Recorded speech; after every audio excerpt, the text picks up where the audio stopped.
What is up? Welcome to Beyond the Mat with your host, me, Matt.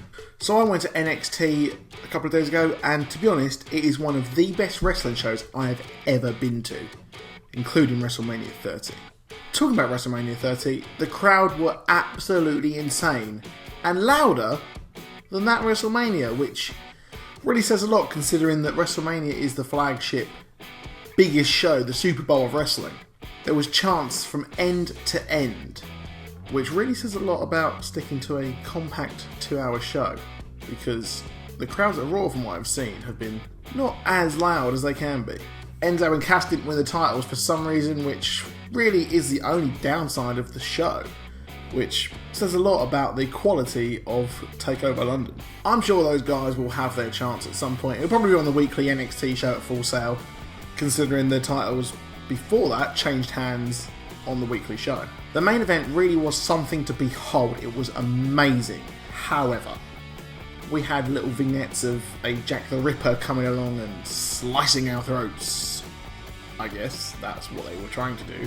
However, Finn came out dressed as Jack the Ripper, which I thought was really odd considering you have children who adore this guy cheering for him dressed as a guy who killed prostitutes, which I thought was really, really weird. Surely dressing as a prostitute murderer isn't a good thing for a face? Now this Finn Balor situation leads me on to Roman Reigns. Yes, stick with me here. So Roman Reigns, since the split of the Shield, has been universally hated for being well liked by the company. As a fan, I admit his run has been pretty dire so far, especially on the mic. I mean, tater tots? Really?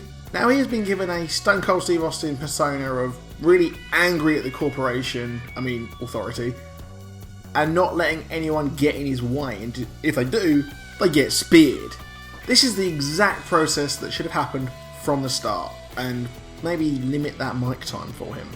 Now I won't berate fans for being fickle here, because I've seen online a lot of people hating the way that he has been booked now, but they hated it when he wasn't a badass.